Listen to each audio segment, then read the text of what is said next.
Hello ಎಲ್ರಿಗೂ ನಮಸ್ಕಾರ. ನಾನು ಬೆಡಗಿ ಫ್ರಮ್ ಕೋಲಾರ್. ಇನ್ಸ್ಟಾಗ್ರಾಮ್ ಪೇಜ್ ಮತ್ತು ಯೂಟ್ಯೂಬ್ ಚಾನಲ್ ಸ್ಟಾರ್ಟ್ ಮಾಡಿ ತುಂಬ ದಿನವೇ ಆಯಿತು. ಆದರೆ ಒಂದು ವಿಡಿಯೋನೂ ಹಾಕಿರಲಿಲ್ಲ ಬ್ಯುಸಿ ಶೆಡ್ಯೂಲಿಂದ. ಹೀಗೆ ಒಂದಿನ ರಜೆ ಇತ್ತು ಅಂತ ನಾನು ಸೈಕಲ್ನ ತೊಗೊಂಡು ಕೋಲಾರೆಲ್ಲ ಒಂದು ರೌಂಡ್ ಹೊಡಿಯೋಣ ಅಂತ ಹೊರಟೆ. ಹೀಗೆ ಬಂದು ಆಂಜನೇಯ ದೇವಸ್ಥಾನ ಹತ್ರ ನಿಲ್ಲಿಸಿದೆ. ಹಾಗೆ ಒಂದು ಔಟ್ಫಿಟ್ ಚೆಕ್, ಈ ಬ್ಯಾಗಲ್ಲೇ ವಾಟರ್ ಬಾಟ್ಲು ಇರೋವರ ಆಸ್ತಿನೆಲ್ಲ ತುಂಬಿಕೊಂಡು ಕೋಲಾರ ಒಂದು ರೌಂಡ್ ಹೊಡಿಯೋಣ ಅಂತ ಹೇಳಿ ಸೈಕಲ್ ತೊಗೊಂಡು ಹೊರಟೆ. ಇನ್ಮೇಲೆ ಈ ಥರನೇ ರೆಗ್ಯುಲರ್ ವೀಡಿಯೋಸ್ ಮಾಡೋಣ ಅಂತ ಅಂದ್ಕೊಂಡಿದ್ದೀನಿ. ಅದಕ್ಕೆ ನಿಮ್ಮೆಲ್ಲರ ಸಪೋರ್ಟ್ ಬೇಕು.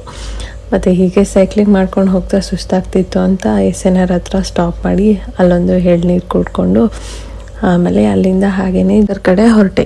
ನನ್ನ ವೀಡಿಯೋಸ್ ಟ್ರಾವೆಲಿಂಗ್, ಫಿಟ್ನೆಸ್ ಆ್ಯಂಡ್ ನಮ್ಮ ಕೋಲಾರದ ಬಗ್ಗೆ ಇರುತ್ತೆ. Follow for more such videos. And ಇವತ್ತಿನ ದಿನ ನನ್ನ ಸೈಕ್ಲಿಂಗ್ 1 hour 12 minutes ಇತ್ತು. ಕ್ಯಾಲರಿ ಬರ್ನ್ಸ್ 360 ಕ್ಯಾಲರೀಸ್ ಇತ್ತು. And thank you for watching.